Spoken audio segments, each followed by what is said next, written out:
आपने मुझे मांग संख्या 29 नगर आयोजना व प्रादेशिक विकास के ऊपर बोलने का अवसर दिया। मैं आपका आभारी हूँ। अध्यक्ष महोदय, सत्ता प्राप्त करने के लिए और सत्ता में आने के लिए कांग्रेस पार्टी ने अपना घोषणा पत्र भी जारी किया और अध्यक्ष महोदय, घोषणा पत्र के बाद में सरकार 4 बजट पेश कर चुकी है। घोषणा पत्र जनता का ये विश्वास होता है कि सरकार बनने के बाद में जो घोषणा की है उस घोषणा की क्रियान्विति करने का काम सरकार करेगी। और अध्यक्ष महोदय, बजट पेश करती है, उस बजट के अंदर भी सरकार ये आईना दिखाने की कोशिश करती है कि यह हमारा आईना है, यह हमारा दर्पण है और जनता को हम विश्वास दिलाते हैं कि जो बजट के अंदर जो घोषणा की है वो धरातल के ऊपर लाने का काम भी हम करेंगे। लेकिन दुर्भाग्य इस बात का अध्यक्ष महोदय कि सिर्फ लोक लुभावनी घोषणा वोट प्राप्त करने के लिए और लोक लुभावनी बजट की घोषणाएं भी सिर्फ सत्ता के अंदर बने रहने के लिए सरकार ने की है। और अध्यक्ष महोदय, जब 2018 के चुनाव चल रहे थे तो चुनावों के दौरान जनता से इस बात की घोषणा की गई कि हमारी सरकार आ गई तो हम बीपीएल परिवारों को कम लागत के ऊपर आवास उपलब्ध कराएंगे, हम शहरी क्षेत्रों के अंदर पार्किंग की माकूल व्यवस्था करने का काम करेंगे, हम अग्निशमन के जो वाहन है या अग्निशमन के जो केंद्र है उनको सुदृढ़ीकरण करने का काम करेंगे, जो भू परिवर्तन के जो मानक है उन मानकों के अंदर भी रियायत देकर और जनता को राहत पहुंचाने का काम भी हम करेंगे। सरकार ने यह भी जनता को विश्वास दिलाया कि अगर हमारी सरकार बनेगी तो जो आवासीय योजनाएं बनेगी वो सभी वर्गों को लाभ पहुंचाने वाली आवासीय योजनाएं हम बनाने का काम करेंगे। और इसके साथ साथ सभापति महोदय, सरकार ने सपने इस बात के भी दिखाए कि हम शहरी क्षेत्रों के अंदर शॉपिंग सेंटर भी खोलने का काम करेंगे, शॉपिंग कॉम्प्लेक्स बनाने का काम भी हम करेंगे, रोजगार उपलब्ध कराने का काम भी करेंगे। और इस आधार के ऊपर जो शहरी क्षेत्रों के अंदर नगरपालिका हो, यूआईटी हो, जयपुर विकास प्राधिकरण हो या अन्य जो शहरी निकाय हैं, उन शहरी निकायों के अंदर भी जो पद रिक्त हैं उन पद रिक्तों को भी भरने का काम हम करेंगे। जनता ने इनके ऊपर विश्वास किया और विश्वास करने के बाद सरकार जब सत्ता में आई तो सत्ता में बजट पेश करने के बाद लोगों को ये लग रहा था सभापति महोदय कि सरकार बहुत बेहतरीन काम करेगी, बहुत अच्छे काम करेगी, जिन मुद्दों के आधार पे, जिन वादों के आधार के ऊपर सत्ता में आई है उनकी क्रियान्विति करने का काम करेगी। लेकिन सभापति महोदय, 4 बजट पेश करने के बाद, 3.25 साल का कार्यकाल पूरा करने के बाद आज भी जनता अपने आप को ठगा सा महसूस करती है कि सरकार ने ऐसा कोई काम नहीं किया कि जिस आधार के ऊपर सरकार ये दावा करे कि हम जनता के लिए बेहतरीन करने का काम करें। हाँ, एक काम जरूर सभापति महोदय किया है। माननीय मंत्री महोदय जो इस विभाग के वो शांति धारीवाल जी है, नाम शांति का है, लेकिन सरकार के 3 मंत्रियों को अशांत करने का काम जरूर इन्होंने किया और 3 मंत्री बहुत परेशान है इस समय, नहीं खासतौर पे जयपुर के। और जयपुर शहर के एक मंत्री तो ऐसे जो अपने आप को दबंग मंत्री कहते थे, शक्तिमान से अपने आप की तुलना करते थे, हर मुद्दे के ऊपर फ्रंट के ऊपर आगे लड़ाई लड़ने का काम करते थे। तो इस मंत्री महोदय की इस काबिलियत के लिए तो मैं भी कायल हूं कि आपने ऐसा इलाज किया है, आने वाले समय के अंदर लोग उसको याद रखेंगे। और सभापति महोदय, निवेदन में इतना करना चाहूंगा कि इन 3 बजटों के अंदर सरकार ने जो घोषणा की, सरकार ने घोषणा ये भी की थी कि हम इलेक्ट्रिक व्हीकल नीति लेकर आएंगे शहर के अंदर और प्रदेश के अंदर शहरी क्षेत्रों के अंदर। इन व्हीकलों के आने के बाद प्रदूषण के ऊपर भी अंकुश लगेगा, पर्यावरण भी सुदृढ़ होगा और आमजन को राहत पहुंचाने का काम करेंगे। लेकिन सभापति महोदय, धरातल के ऊपर ऐसी कोई नीति भी नहीं दिख रही और नियत भी नहीं दिख रही और धरातल के ऊपर ऐसा कोई काम भी नहीं दिख रहा कि जिस काम के आधार के ऊपर सरकार ये कहे कि हमने ऐसा बेहतरीन काम करने का काम किया है। सरकार ने घोषणा ये भी की थी और सरकार ने इस बात के लिए अफसोस भी जाहिर किया था कि राजस्थान के अंदर आज भी लगभग 10 से 11 हजार अकाल मौत सिर्फ और सिर्फ दुर्घटनाओं के अंदर होती है। सरकार ने यह कहा था कि हम ट्रॉमा सेंटर भी डेवलप करने का काम करेंगे, हम परिवहन नीति भी एक लेकर आएंगे जिसके अंदर मोटर व्हीकल एक्ट के अंदर भी संशोधन इस बात का करेंगे ताकि दुर्घटनाओं के अंदर कमी ला सके। लेकिन सभापति महोदय, 3 साल बीत जाने के बाद भी सरकार की इस घोषणा के ऊपर भी 2 कदम चलने का काम नहीं हुआ। सरकार ने घोषणा इस बात की भी की थी कि हम क्रम से शुरुआत हम जयपुर से करते हैं और जयपुर को भिक्षावृत्ति मुक्त शहर बनाने का काम करेंगे। लेकिन आज भी राजस्थान के अंदर, जयपुर शहर के अंदर ऐसा कोई सा चौराया नहीं है जिस चौराहे के ऊपर भिखारी आपको नहीं मिले। इन भिखारियों को पुनर्स्थापित करने की घोषणा भी सरकार ने की थी कि हम इनको जगह उपलब्ध कराएंगे, सरकार इनका लिए सुविधाएं भी विकसित करने का काम करेगी। लेकिन सरकार की ये घोषणा भी आज 2 कदम भी नहीं चल पाई सभापति महोदय। सरकार ने घोषणा इस बात की भी की थी कि हम 50% की छूट देकर आवासन मंडल के जो मकान है उन मकानों को भी गरीब आदमियों को उपलब्ध कराने के लिए हम काम करेंगे। आज भी सभापति महोदय, चाहे आवासन मंडल हो, चाहे जयपुर विकास प्राधिकरण के द्वारा निर्मित हो, कई फ्लैट ऐसे हैं जो गरीब व्यक्तियों के लिए बनाए गए थे, लेकिन आज भी उन गरीब व्यक्तियों को आवंटन करने का काम भी सरकार ने नहीं किया। सभापति महोदय, आवश्यकता इस बात की है कि सरकार ने बड़ी बड़ी घोषणाएं ये भी की थी। जयपुर शहर के अंदर मेट्रो द्वितीय फेज के लिए सरकार ने घोषणा की थी कि हम डीपीआर बनाएंगे, डीपीआर के ऊपर इतने रुपए खर्च करने का काम भी करेंगे, लेकिन 2 कदम चलने का काम भी सरकार ने इस मेट्रो के क्षेत्र में नहीं हुआ। आज भी सभापति महोदय, दुर्घटनाएं अधिक होती है, दुर्घटनाएं के साथ साथ ट्रैफिक जाम मिलता है, समय के ऊपर कोई मरीज हॉस्पिटल नहीं पहुंच सकता, समय के ऊपर कोई व्यक्ति एयरपोर्ट नहीं पहुंच सकता, रेलवे स्टेशन के अंदर अपनी ट्रेन नहीं पकड़ सकता। आज जयपुर शहर का एक भी रास्ता ऐसा नहीं है सभापति महोदय जो रास्ते के अंदर कोई जाम की स्थिति नहीं पैदा नहीं हो। इसलिए मैं सरकार से कहूंगा कि जो घोषणा आपने की थी मेट्रो चलाने की सेकंड फेज के अंदर, 2 कदम ही नहीं चली। और सभापति महोदय, विश्वास हम किसके ऊपर करें? सदन के नेता गोविंदगढ़ के अंदर 2018 के चुनाव के अंदर गए थे, हम चौमू विधानसभा क्षेत्र के जैसे लोगों के ऊपर ये घोषणा करके आए वहां पर गोविंदगढ़ के अंदर कि हम गोविंदगढ़ तक मेट्रो चला देंगे। अब गोविंदगढ़ तक तो मेट्रो कब चलेगी? सदन के नेता की घोषणा है। मैं तो इतना कहूंगा सभापति महोदय कि आज भी आवश्यकता इस बात की है, जो ट्रैफिक का सबसे बड़ा दबाव है वो दबाव इस बात का है कि सीतापुरा से लेकर और हरमाड़ा तक इतना बड़ा दबाव है कि अगर मेट्रो का सेकंड फेज यहां से लेकर यहां तक स्वीकृत होता है तो मुझे लगता है कि जनता को राहत मिलेगी। आपके फर्स्ट फेज से इतनी जनता को राहत नहीं मिली जितनी इस सेकंड फेज के अंदर यहां तक आप मेट्रो चलाओगे। इंडस्ट्रियल डेवलप यहां हो चुकी है, अधिकांश सरकारी कार्यालय यहां विकसित हो चुके हैं, एजुकेशन के हब यहां विकसित हो चुके हैं। जो ग्रामीण क्षेत्र से आने वाले लोग रोजगार की तलाश में आते हैं, सबसे ज्यादा प्रेशर यहां रहता है। इसलिए मैं चाहूंगा सभापति महोदय कि आने वाले समय के अंदर मेट्रो की यह सुविधा सरकार तत्काल डीपीआर बनाकर उसको क्रियान्वित कराने का काम करें। एक सभापति महोदय, मेरा आपके माध्यम से निवेदन हो रहा है, जयपुर के अंदर पहले जो लाइनें बिछी हुई थी वो मेट्रो लाइन नहीं थी, उससे ब्रॉडगेज लाइनें नहीं थी, मेट्रो लाइनें थी। मैं आवश्यकता इस बात की है कि अब जयपुर के निकलने वाले रिंगा सीकर तक मेट्रो लाइन बिछ चुके हैं। आज इन लाइनों के ऊपर भी यदि आप रेलवे डिपार्टमेंट से बैठकर कोलैबोरेशन करते हैं और अगर ट्रैफिक के ऊपर दबाव कम कराना चाहते हैं तो आप रिंगत से लेकर दौसा, चाकसू से लेकर फुलेरा, अगर इन रोडों के ऊपर, इन ट्रेनों के रूट के ऊपर आप अगर मेट्रो ट्रेन तो आप चलाओगे नहीं चलाओगे वो तो धरातल के ऊपर कब क्रियान्वित होगी, लेकिन ये ट्रैक बना हुआ है, इस ट्रैक के ऊपर अगर डीएमयू ट्रेन चलती है या शटल ट्रेन चलती है तो मुझे लगता है कि आसपास के रहने वाले लोगों को काफी रिलीफ मिल सकती है। एक मेरा निवेदन है सभापति महोदय, आज आवश्यकता इस बात की है कि सरकार ने घोषणा इस बात की भी की थी कि हम भ्रष्टाचार मुक्त हम शासन देने का काम करेंगे।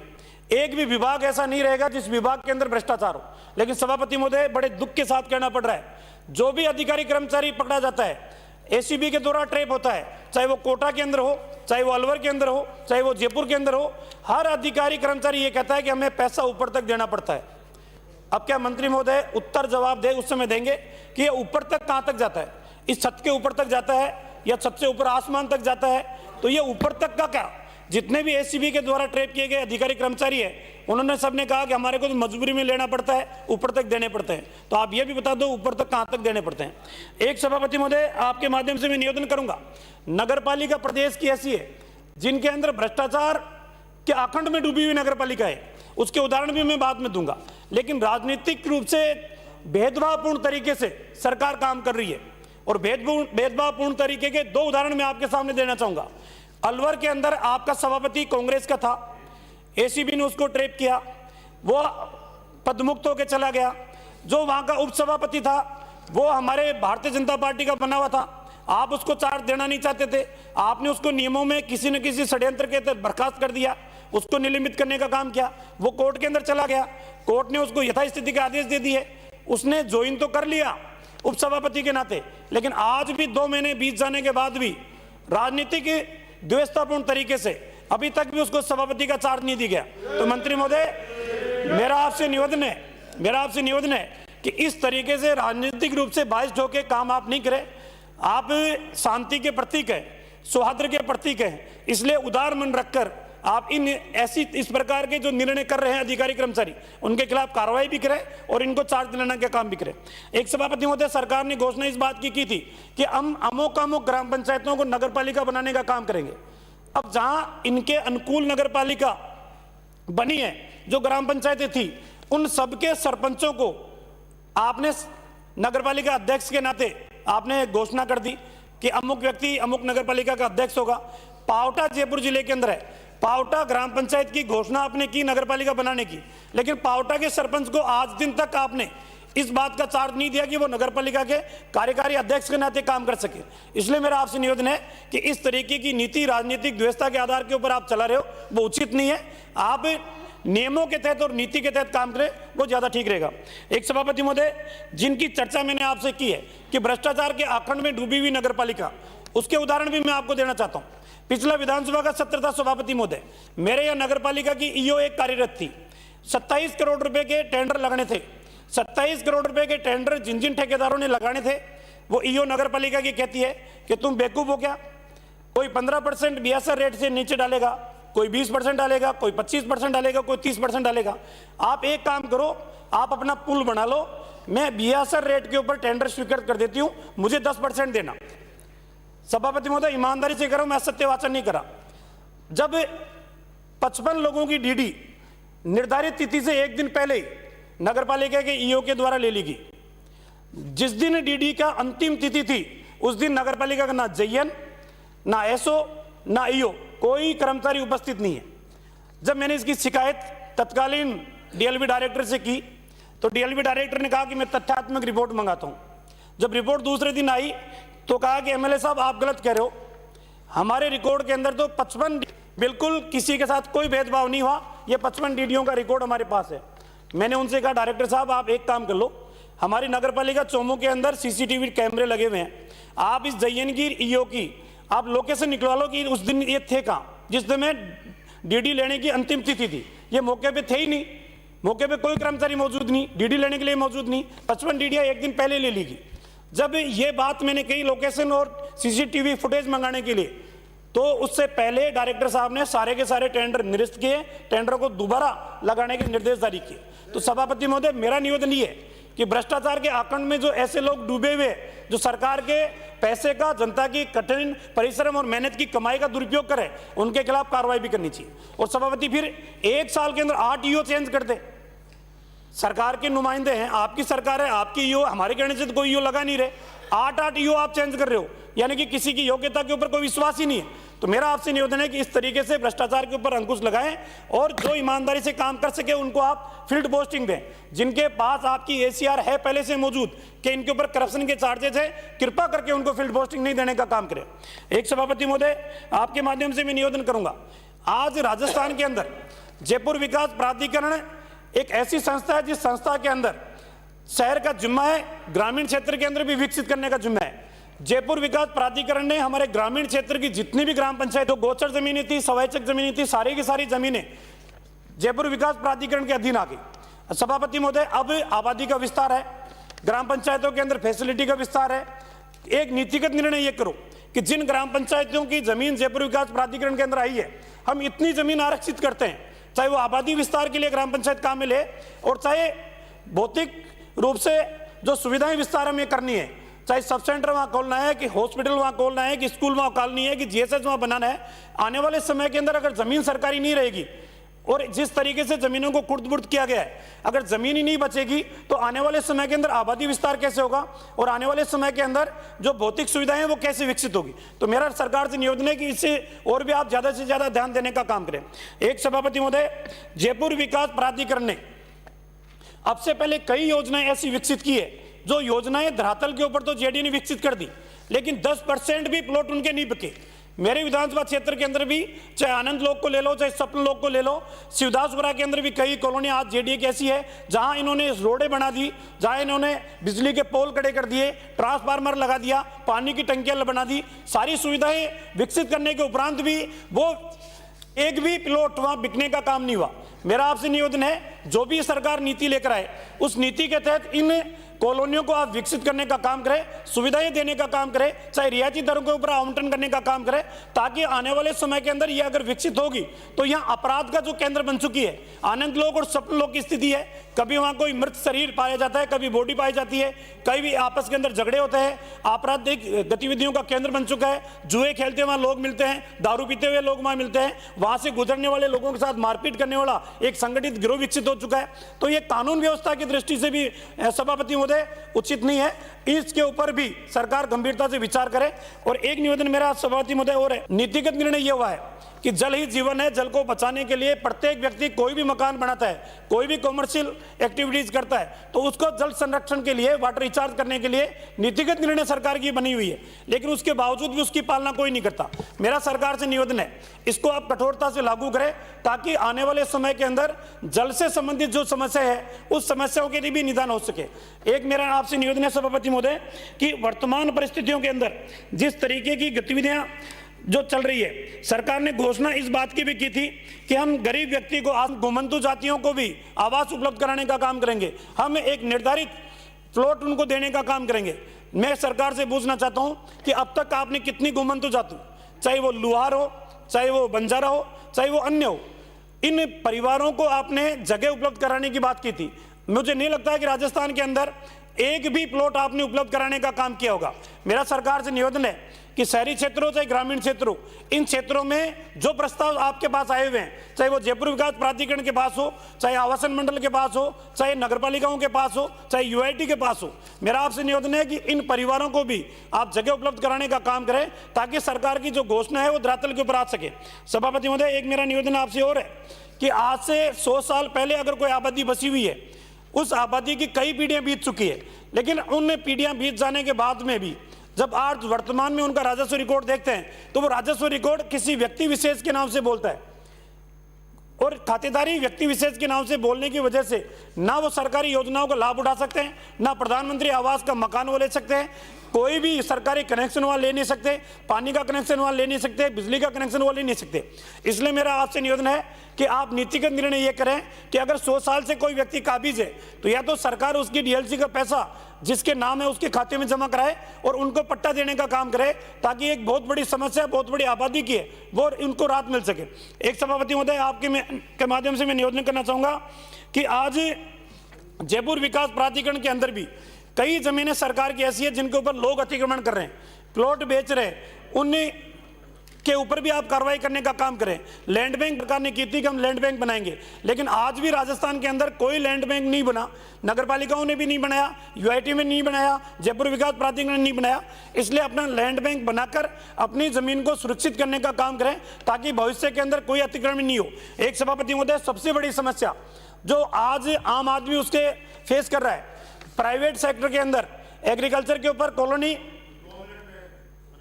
अभी तो 17 मिनट हुए, 25 मिनट लिखी हुई है। 20 मिनट आपके हैं, 20 मिनट है आपके, नहीं 25 मिनट है सभापति महोदय आपके यहाँ से। मेरा आपसे निवेदन है सभापति महोदय कि आज भी, सभापति महोदय, आज भी ग्रामीण क्षेत्र के अंदर, शहरी क्षेत्र के अंदर भी एग्रीकल्चर जमीनों के ऊपर कॉलोनियां काट के लोग चले जाते हैं। उन कॉलोनियां काटने के बाद में प्लॉट खरीदने वाले प्लॉट खरीद लेते हैं। जो कॉलोनाइजर है वो नक्शा बताते हैं, नक्शे के अंदर फैसिलिटी की जगह वो टेंपल बनाने के लिए भी छोड़ी हुई है, पार्क बनाने के लिए भी छोड़ी हुई है, अन्य फैसिलिटी के लिए भी जगह छोटी हुई है। जो प्राइवेट व्यक्ति कॉलोनी काटता है वो सारी सुविधाएं उसके अंदर दर्शाता है। उन सुविधाओं के ऊपर विश्वास करके लोग प्लॉट खरीदते हैं, लेकिन जब जयपुर विकास प्राधिकरण के अंदर लैंड कन्वर्जन कराई जाती है तो सारी की सारी सुविधाएं लुप्त पाई जाती है। इसलिए मेरा सरकार से निवेदन है कि कोई भी प्राइवेट व्यक्ति अगर कॉलोनाइजर कोई कॉलोनी डेवलप करता है तो उससे पहले जयपुर विकास प्राधिकरण से अप्रूव्ड जरूर करा ले, या नगरपालिका से अप्रूव्ड जरूर करा ले, ताकि जनता के साथ धोखा नहीं हो। एक सभापति महोदय, मेरा आपसे निवेदन इतना हो रहा है कि आज ग्रामीण क्षेत्र के अंदर भी जो नगरपालिकाएं हैं, उन नगरपालिकाओं को कुछ अधिकार आपने दे रखे। नगरपालिका अपने रेवेन्यू को जनरेट करने के लिए या यूडीए टैक्स के रूप में या अन्य जो आपके रेवेन्यू बढ़ा सकती है उस तरीके के निर्णय करें। लेकिन चोमू नगरपालिका क्षेत्र की समस्या मैं आपके सामने रखना चाहूंगा सभापति महोदय। नगरपालिका चोमू ने 2,60,000 रुपए का एक पार्किंग का ठेका देती है। 2,60,000 रुपए का पार्किंग ठेका देने के उपरांत 3 दिन के अंदर एक स्कूटर मोटरसाइकिल अगर नो पार्किंग जोन में है 500 रुपए की पेनल्टी। मैंने संबंधित अधिकारियों को अवगत कराया। 3 दिन के अंदर 1.25 लाख रुपए का अवैध कलेक्शन वसूली की जाती है। सभापति महोदय, मेरा निवेदन है, 3 दिन में 1.25 लाख रुपए, 1 साल का ठेका 2,60,000 रुपए, और बाउंसरों के माध्यम से, असामाजिक व्यक्तियों के माध्यम से आम आदमी को, कोई मेडिकल की दुकान पे दवा लेने के लिए गया, उसको भी 500 रुपए के अंदर, इस तरीके की जो नगरपालिकाएं संचालित कर रही है उनके ऊपर अंकुश लगाए ताकि आमजन को राहत मिल सके। एक सभापति महोदय, मेरा आपसे निवेदन है, आवासन मंडल के द्वारा राजस्थान के अंदर बहुत सी कॉलोनी ऐसी है जिनकी अवाप्ति, बस ये 2 मिनट, अवाप्ति की प्रक्रिया शुरू हुए कई साल बीत गए। मेरे चौमू विधानसभा क्षेत्र के अंदर भी 1984 से अवाप्त की हुई आवासन मंडल की प्रक्रिया है। आवासन मंडल ने सारा का सारा पैसा किसानों के खाते में जमा करा दिया, आवासन मंडल के नाम से उसका नामांतरण भी तस्दीक हो गया, आज भी रिकॉर्ड के अंदर आवासन मंडल मालिक है।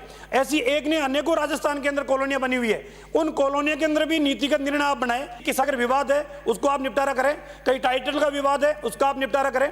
लेकिन यदि सरकार ये करती है कि हम डिक्वायर करने की कार्रवाई करेंगे तो मंत्री महोदय आपके ऊपर बहुत बड़े आरोप लगेंगे।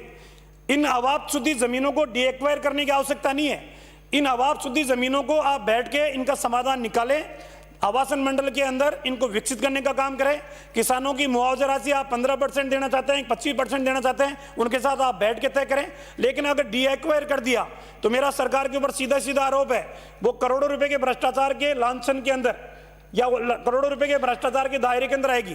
इसलिए डीएक्वायर करने के बजाय समाधान निकालें और इन कॉलोनियों को विकसित करने का काम करें। और एक अंतिम सभापति महोदय, अंतिम निवेदन, सभापति महोदय, अंतिम निवेदन आपके माध्यम से करना चाहूंगा, जो नगर पालिकाओं में जो बढ़ती, आपने मुझे रोहित जी पर बोलने का मौका दिया, उसके लिए बहुत बहुत रोहित जी, सभापति महोदय, मेरा एक अंतिम निवेदन है, जो बढ़ती आपने की है, जो हरिजन समाज के लोगों के अलावा भर्ती तो आपने सफाई कर्मचारी की कर ली, वो काम करते नहीं, वो या चेयरमैन के घर काम कर रहे हैं, ईओ के घर काम कर रहे हैं, या अन्य जगह काम कर रहे हैं। सफाई के नाम पे जो भर्ती की गई है उनसे सफाई करवाने का काम करें, अन्यथा इस भर्ती के ऊपर सिर्फ और सिर्फ जिस समाज का हक है उस समाज का हक दिलाने का काम करें। और एक शहरी क्षेत्रों के अंदर, 1 मिनट, शहरी क्षेत्रों के अंदर रोजगार के अवसर जनरेट करते हैं, मेरा सरकार से मांग है कि एक चरम बोर्ड बनाने का काम करें जो चरम उद्योग से जुड़े हुए लोग हैं ताकि उनको रोजगार जनरेट हो सके। इसलिए चरम बोर्ड बनाए, लोगों को राहत पहुंचाने का काम करें। आपने अवसर दिया, बहुत बहुत धन्यवाद।